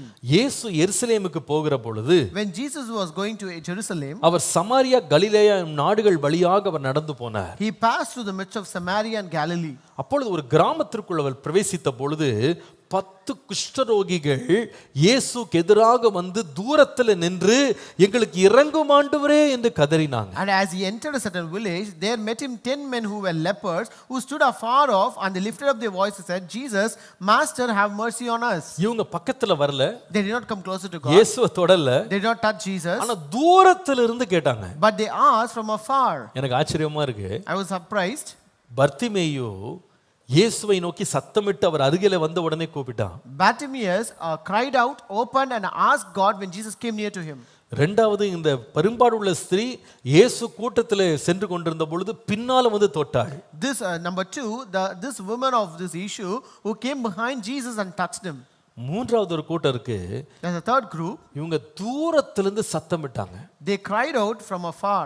ஆனால் வேதம் சொல்கிறது இயேசு அவர்கள் மேல் இறங்கினார். But the Bible says the Lord had compassion on them. ஆசாரியர்களுக்கு உங்களை காண்பீங்கள் என்று சொன்னார். அதன்படியே அவர்கள் காண்பித்து போகையிலேயே சொஸ்தமாகிறார்கள். He said to them, go show yourselves to the priest, and so it was as they went, they were cleansed. கர்த்தருடைய நாமத்திற்கு மகிமை உண்டாவதாக. Glory be to the name of the Lord. போகிறபோது சுகமாயிட்டாங்க. And they were cleansed as they went. எனக்கு ஆச்சரியமா இருந்தது என்னன்னா 15ஆம் வசனத்துல வாசிக்கும்போது, But what surprised me is in verse 15, தான் ஆரோக்கியமானதை கண்ட ஒரு குஷ்டரோகி, ஒரு சமாரியன், and one of them, one leper or one Samaritan, அவன் திரும்ப வந்தார். when he saw that he was healed, he returned.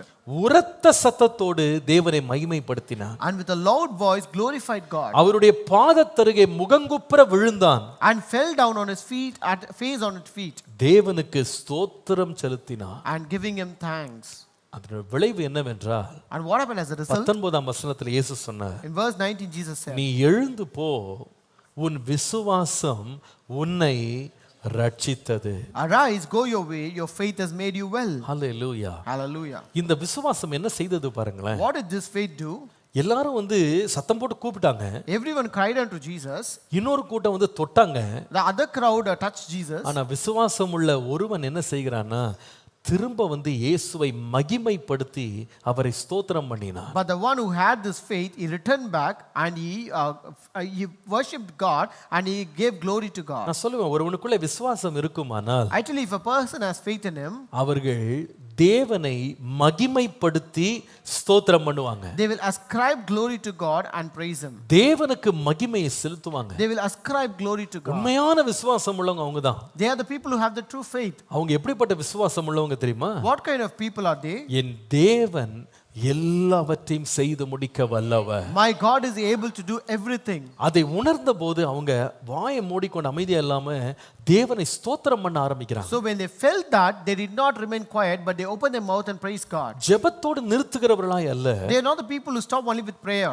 மனதுல விசுவாசத்தை நிறுத்துறவங்க இல்ல. They are not the people who have that faith in their heart alone. ஏதோ ஒரு சின்ன கிரியை செய்து நிறுத்துறவங்க இல்ல. They are not the one who will stop with one act. நான் சொல்லுவேன், அவங்க வாயை திறந்து தேவனை ஸ்தோத்திரம் பண்றாங்க. But they opened their mouth and gave glory to God. இந்த விசுவாசம் ஆபிரகாமுக்குள்ள இருந்ததாக நாம் வாசிக்கிறோம். We read that this faith was present in Abraham. ரோமருக்கு எழுதின நிருபம் 4ஆம் அதிகாரம் 17 முதல் 21 வசனங்களை வாசித்தால், If you read Romans chapter 4 verses 17 to 21, அநேக ஜாதிகளுக்கு உன்னை தகப்பனாக ஏற்படுத்தினேன் என்று எழுதியிருக்கிறபடி அவன் தான் விசுவாசித்தவருமாய் மரித்தோரை உயிர்ப்பித்து இல்லாதவைகள் இருக்கிறவைகள் போல் அழைக்கிறவருமாய் இருக்கிற தேவனுக்கு முன்பாக நம் எல்லாருக்கும் தகப்பனானான் என்று வாசிக்கிறோம். As it is written, I have made thee a father of many nations before him whom ye believed, even God who quickened the dead and calls those things which be not as though they were. 18ஆம் வசனத்துல நம்புகிறதற்கு ஏதுவில்லாதிருந்தும் நம்பிக்கையோடு விசுவாசித்தான். Verse 18 says, who against hope believed in hope.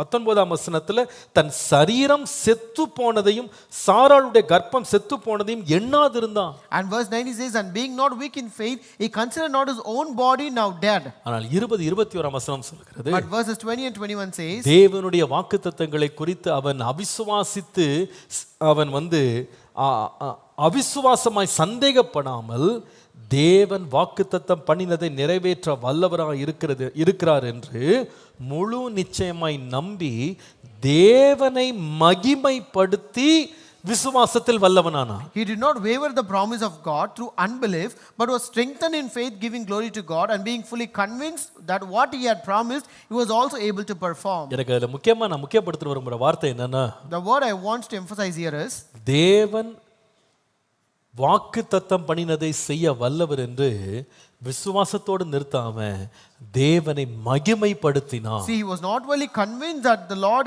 will fulfill whatever he has promised, but in faith he began to give glory to God. தேவனை மகிமைப்படுத்தினார். He gave glory to God. தேவனை ஸ்தோத்திரம் He பண்ணினார். began to praise and glorify God. தேவனை பெரியவராக தன் கண்கள்ல பார்த்தான். He saw God to be great in his eyes. அவரை பெரியவராக தன்னுடைய இருதயத்திலே கணித்தான். And he also esteemed God to be great in his heart. அவர் தேவன் பெரியவராக தன் கண்ணு முன்னாடி தெரிந்ததுனால And since the Lord appeared to be great in his eyes, தன் சரீரம் செத்து போனது, மனைவியின் சரீரம் செத்து போன எண்ணமே அவனுக்குள்ளே மேற்கொள்ள முடியாம போயிருச்சு. the thought that his body, his flesh is dead and his wife's flesh is dead could not overcome that. கர்த்தருடைய நாமத்திற்கு மகிமை உண்டாவதாக. Glory be to the name of the Lord. தேவனை எப்படி பார்த்தான்னா இல்லாதவைகளை இருக்கிறவைகள் போல் அழைக்கிற தேவனாக பார்த்தான். He saw God as the one who calls nothing as the one that exists. அவர் மரித்தோரை உயிர்ப்பிக்கிறவர் என்று விசுவாசித்தான். He also believed that the Lord is able to rise up those that are dead. தேவனால கூடாத காரியம் ஒன்றுமே இல்லை என்று அவனுடைய இருதயத்தில் அவன் ஆழமாக விசுவாசித்து தேவனை பெரியவராக பார்த்தான். And he also believed deep in his heart that the Lord is able to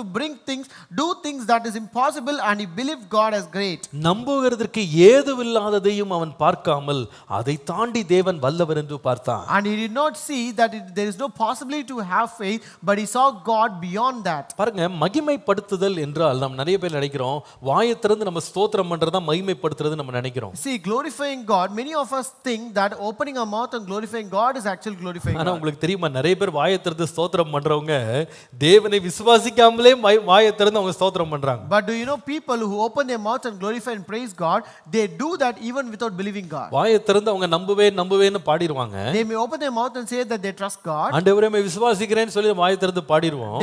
We also open our mouth and sing, Lord, I believe you, I trust you, Lord. கூட்டத்தோட பாடுறது ரொம்ப ஈஸி தான். It is easy to sing along with the crowd. மற்றவங்க ஆரம்பிச்ச உடனே தொடர்ந்து பாடுறது ரொம்ப ஈஸி தான். It is easy to continue singing when others started. இன்னொருவர் எழுதின பாட்டு அப்படியே மனப்பாடம் பண்ணி வழக்கத்தின்படி பாடுறது ரொம்ப ஈஸி தான். So it is always easy to sing a song that is written by someone as a regular practice. ஆனால் அநேக வேளை தேவன் சொல்லுகிறது போல இந்த ஜனங்கள் தங்கள் உதட்டினால் என்னிடத்துல சேர்றாங்க, அவருடைய இருதயமோ என்னை விட்டு தூரமா இருக்குன்னு சொல்றது போல நிறைய வேளை நம்முடைய வாய் கர்த்தரை மகிமைப்படுத்துது, மனசுல அவர் மகிமைப்பட்டவராக இல்ல. Like how the Lord says, these people draw near to me through their lips, but their heart is away from me.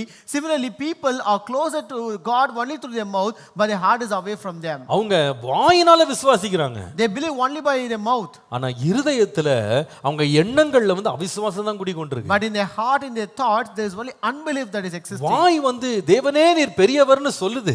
Their mouth is confessing, Lord, you are great, Lord. ஆனா இருதயத்துல தெரியலையே, செய்வாரா என்னன்னு தெரியலையே. But in heart they have a doubt whether the Lord will do it or not. வாய் பாடுது, தேவனே நீர் வல்லவர். Their mouth is saying, Lord, you are great, Lord. ஆனா உள்ளத்துல அந்த மாதிரி ஒரு வல்லவராக நம்மளை யோசிக்கிறோமா, தேவனை நினைக்கிறோமா, நம்ம உண்மையாவே அவளை மகிமைப்படுத்தி தேவனை பெரியவராக நம்ம பாவிக்கிறோமா அப்படின்றது ஒரு கேள்விக்குறிதான். But it's always a question in our heart whether thinking God as almighty God who does great things for us. அதனால தான் ஒரு சம்பவம் ஒன்று சொல்லுவாங்க. That's why they used to say an incident. ஒரு முறை ஒரு சகோதரி ரொம்ப வியாதிப்பட்டாங்களாம். Once a sister was severely ill. அப்போ ரெண்டு பேர் அவங்களுக்காக ஜெபிக்க போனாங்களாம். There were two persons who went to pray. அந்த அம்மா வீடு மாடியில இருந்துச்சு. So her house was in the first floor. 2 மணி நேரம் அவங்க ஊக்கமாக ரெண்டு பேரும் ஜெபம் பண்ணாங்க. So those two sisters who went, they prayed fervently for 2 hours. ஜெபம் பண்ணிட்டு அவங்களுக்கு அவங்களுக்கு வாக்குறுதிகள்லாம் கொடுத்துட்டு அவங்கள உற்சாகப்படுத்திட்டு ரெண்டு பேரும் கீழே இறங்கி வந்தாங்க. After praying for 2 hours, they encouraged her, giving good promises, and they came down. கீழே வரும்போது அவங்களை எதிர்பட்டு இன்னொரு 2 சகோதரிகள் மேலே ஏற வந்தாங்களாம். So when they came down, there were other 2 sisters who came in front of them. அப்போ அவங்களும் இந்த அம்மாக்கா ஜெபிக்கலாம்னு தான் போறாங்க. They were also coming here to pray for that sister. அப்போ அந்த எதிர்பட்டு வந்தவங்கள்ட்ட கேட்டாங்களாம், இந்த உள்ள வர்ற சகோதரிகள் கேட்டாங்களாம், என்னங்க மேலே இருக்கவங்க எப்படி இருக்காங்க அப்படின்னு கேட்டாங்களாம். So the sisters who were entering in, they asked those sisters who were coming down, how is she there? அப்போ அந்த 2 பேர் ஜெபம் பண்ணிட்டு வந்தாங்க பாருங்க, என்ன சொன்னாங்களா தெரியுமா? Those 2 who prayed for her, who returned back, they said, அது ஒண்ணும் தேராதுன்னு நினைக்கிறேன். I think that will not work out. அது ஒண்ணும் தேராதுன்னு நினைக்கிறேன். That won't work out. இவ்வளவு நேரம் 2 மணி நேரம் மூச்சை பிடிச்சிட்டு ஜெபம் பண்ணாங்க. See, 2 hours they prayed so fervently for her. ஆனா மனசுல எப்படிதான் நினைச்சிட்டு ஜெபம் பண்ணிருக்காங்க. But how did they pray within their heart? இது தேறு மாதிரி தெரியலையே. We are not sure whether this will work out or இன்னைக்கு not. நிறைய வேளை நம்ம வாயை திறந்து பாட்டெல்லாம் நிறைய பாடிடுவோம். Today many times we open our mouth and sing many songs. ஆனா இருதயத்துல மகிமைப்படுத்துறோமா? But are we glorifying God in our hearts? நம்ம ஆபிரகாமை பார்த்த உடனே ஓஹோ அப்ப 10 பாட்டு தேவனை மகிமைப்படுத்தி பாடிட்டா நம்ம விசுவாசத்துல இருக்கிறோம்னு சொல்லி நம்ம உறுதி நினைக்கிறோம் நம்ம. So when we look at Abraham, we think if we sing 10 songs of faith, then it means that we are very strong in our faith. அவன் வாயை திறந்து பாட்டு பாடினான்னு சொல்லல. It did not say that he opened his mouth and sang. அவர் வல்லவர் என்று எண்ணினார்.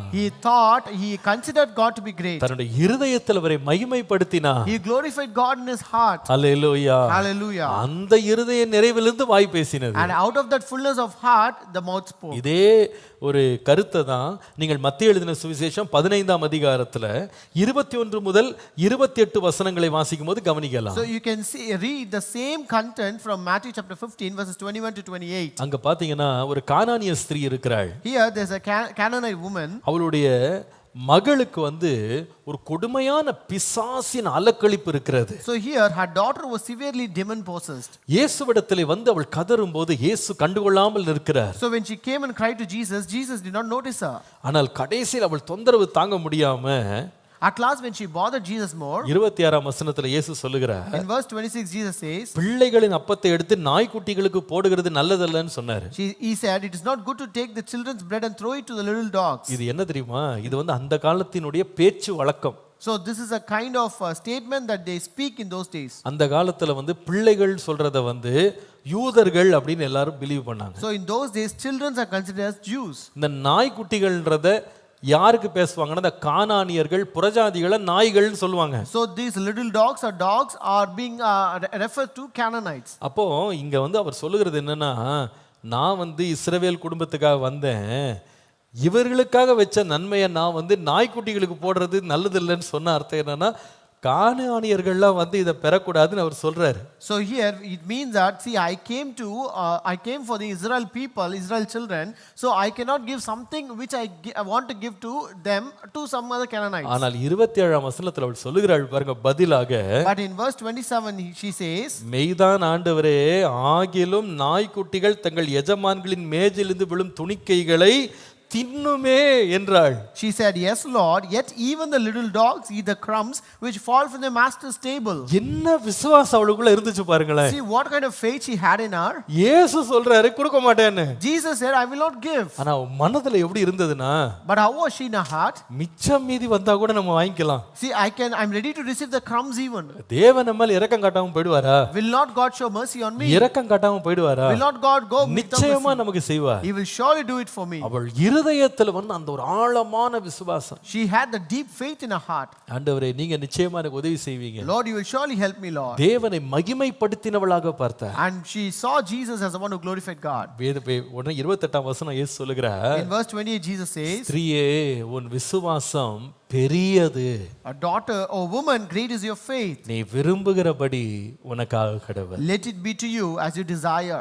எத்தனை பேர் விசுவாசிக்கிறீங்க இந்த காலையில? How many of you believe this morning? உங்க இருதயத்துல நீங்க எவ்வளவு கர்த்தரை மகிமைப்படுத்துறீங்க? How much you are glorifying God in your heart? கர்த்தரை பெரியவரா பாக்குறீங்களா? Are you looking God as great? உண்மையாவே அவரை நீங்க மகிமைப்பட்டவரா பாக்குறீங்களா? Do you see truly God as a glorified one? நீங்க கர்த்தரை உங்க இருதயத்துல மகிமைப்படுத்துவீங்கன்னா, if you glorify God in your heart, அந்த விசுவாசத்தை கனம் பண்ண தேவன் உண்மை உள்ளவர். the Lord is faithful to honor that faith. அவர் வல்லவர் என்று எண்ணினார். He considered him to be powerful, great. வல்லவர் என்று அறிக்கை பண்ணினார். He also confessed him as powerful. உண்மை உள்ளவர் என்று சொன்னான். He said that he is faithful. சொல்லுவேன், அந்த இருதயத்திலிருந்து எழும்புகிற எண்ணங்களை கர்த்தர் பார்க்கிறார். And the Lord looks at the intents that rise out of that heart. 3 காரியங்கள். 3 things. நீ வாயை திறந்து கேட்கிற உன் விசுவாசத்தின் படியே உனக்கு ஆக கடவது. Let it be done according to your faith that asked. நீ செயல்படுத்தும் உன்னுடைய விசுவாசத்தின் படியே ஆக கடவது. Let it be done according to your faith that acted. நீ செயல்படுத்துகிற விசுவாசத்தின் படியே ஆக கடவது. Let it be done according to your faith that acted. தேவனை மகிமைப்படுத்தும் உன் விசுவாசத்தின் படியே உனக்கு ஆக கடவது. Let it be done according to your faith that ascribe glory to God. உங்கள் விசுவாசத்தின் படியே உங்களுக்கு ஆக கடவுள். Let it be done to you according to your faith. இந்த மாதம் தேவனுடைய மகிமையை நாம காண்போம். This month let us see the glory of God. நம்முடைய விசுவாசம் வீணாய் விருதாவாய் போகாது. Our faith will not go in vain. எல்லாரும் எழும்பி நிற்போமா? Let us all stand up in the presence of God. Hallelujah. Hallelujah. Hallelujah. Hallelujah. என்னுடைய விசுவாசத்தை ஆரம்பித்தவர் நீர். Lord, you are the author of my faith, Lord. என் விசுவாசத்தை முடிக்கிறவர் நீர். Lord, you are the finisher of my faith. நீர் சொன்னால் ஆகும். Lord, whatever you say, it will happen. நீர் கட்டளையிட்டால் நிற்கும். Lord, if you command, it will stop. ஆண்டவரே, நாங்கள் உம்மை விசுவாசிக்கிறோம். Lord, we believe you, Lord.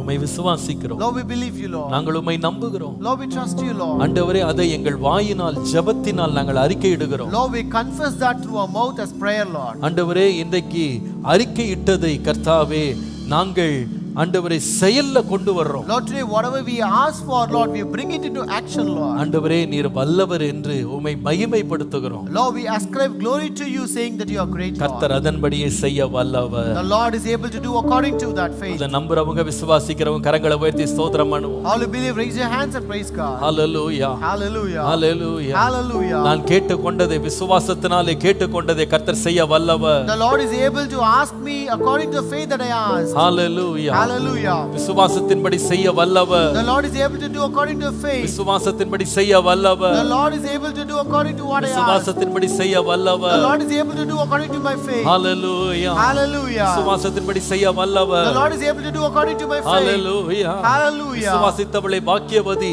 The one who have believed, you are அவளுக்கு blessed. சொல்லப்பட்ட யாவும் நிறைவேறும். And whatever is said to you shall come to pass. ஆண்டவரே, நான் விசுவாசத்தோடு கேட்கிறேன். Lord, I ask you by faith, Lord. விசுவாசத்துல செயல்படுகிறேன். Lord, I act through faith, Lord. விசுவாசத்துல இருதயத்துக்குள்ளே ஆழமாக நீர் வல்லவர் என்று மகிமைப்படுத்துறேன். Lord, I ascribe glory to you, saying that you are great in my நான் heart, Lord. சந்தேகப்படவில்லை. I will not doubt. நான் உம்மை சின்னவராக பார்க்கவில்லை. I don't see you great, Lord, as small, Lord. உம்முடைய வல்லமையை நான் குறைத்து பார்க்கவில்லை. Lord, I don't underestimate your power, N Lord. எண்ணங்கள்ல ஒரு மாற்றம், There's a change in my N thoughts, செயல்கள்ல ஒரு மாற்றம், a transformation in my N actions, வாயின் வார்த்தையில ஒரு மாற்றம். a change in the words that I speak, N Lord. விசுவாசத்தின்படி கனம் பண்ணுகிற உம்முடைய கிருபைக்காக நான் Lord, thank you for the grace that you honor my faith, Hallelujah. Lord. Hallelujah. Hallelujah.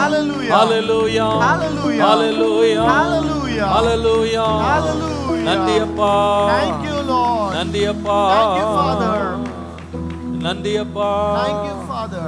நம்புவேன் என் இயேசு ஒருவரை, நான் நம்புவேன் என் இயேசு ஒருவரை, நம்புவேன் நம்புவேன் என் இயேசு ஒருவரை, நான் நம்புவேன் என் இயேசு ஒருவரை. பாடுவோம். நான் நிற்கும் பூமி நிலை குலைந்து, என் நம்பிக்கையின் அஸ்திபாரம், ஹalleluya.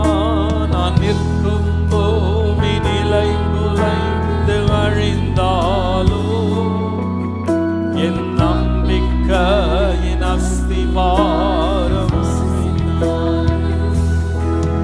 நான் நம்புவதற்கு ஒன்றும் இல்லை என்றாலும், நம்புவேன் என் இயேசு ஒருவரை. ஹalleluya. நான் நம்புவதற்கு ஒன்றுமில்லை என்றாலும், நம்புவேன் என் இயேசு ஒருவரை, நம்புவேன் நம்புவேன் என் இயேசு ஒருவரை, நம்புவேன் என் இயேசு ஒருவரை, நம்புவேன் என் இயேசு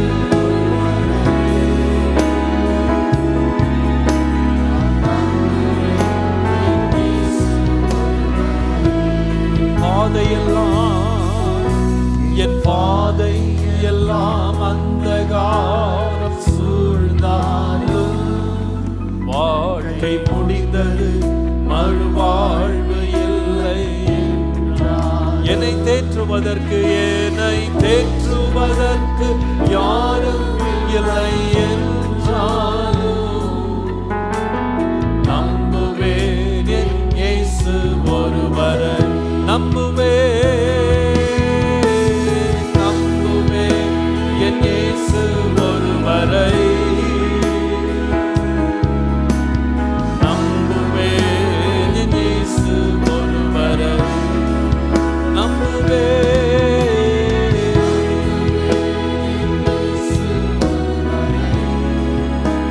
அப்பா நம்புவேன்.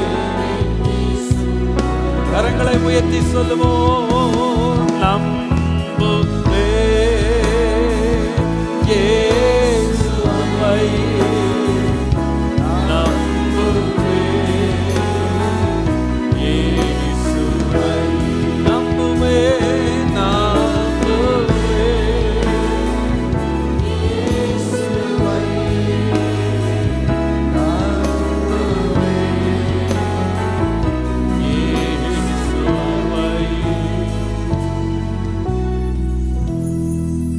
நம்பினேன் ஆகவே கேட்பேன்.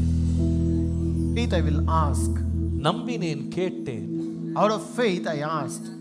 நம்பினேன் செயல்பட்டேன். I had faith and I acted. நம்பினேன் தேவனை மகிமைப்படுத்தினேன். I had faith and ascribed glory to God. உன் விசுவாசத்தின் படியே உனக்காக கடும். Let it be done to you according to your faith. விசுவாசிக்கிறவன் கரங்களை தட்டி தேவனை All மகிமை. will clap your hands and praise God. Hallelujah Hallelujah. Hallelujah. Hallelujah. அன்பின் ஆண்டவரே, Thank you, Lord. எங்கள் விசுவாசத்தின் படியே எங்களுக்கு செய்கிற உம்முடைய வல்லமைக்காக உமக்கு நன்றி. Lord, thank you for the power that is going to do according to our faith, Lord. எங்கள் விசுவாசத்தை கனம் பண்ணுகிறதற்காய் நன்றி. Lord, thank you for honoring our faith, Lord. எங்கள் விசுவாசத்தை அசட்டை பண்ணாமல் நீர் செய்ய போகிற மகிமையான செயல்களுக்காக உமக்கு நன்றி. Lord, thank you for not despising our faith but going to do glorious things, Lord. ஆண்டவரே, தொடர்ந்து எங்கள் விசுவாசம் கர்த்தருக்குள்ளே ஊன்ற கட்டப்பட கிருபை தார். Lord, give us grace that our faith be, Lord, rooted deep in God, Lord. விசுவாசத்தோடு கேட்கிறவைகளை, விசுவாசத்தோடு செயல்படுத்துகிறவைகளை, விசுவாசத்தோடு தேவனை மகிமைப்படுத்துகிற காரியங்களை எங்கள் விசுவாசத்தின்படியே செய்து இந்த மாதத்திலே நீர் காண்பிக்க போகிற மகிமையான மகத்துவமான செயல்களுக்காக உம்மை நன்றியோடு துதிக்கிறோம். Lord, we thank you that you're going to do according to our faith that we ask, according to the faith that act, and according to the faith that we ascribe glory to God, Lord.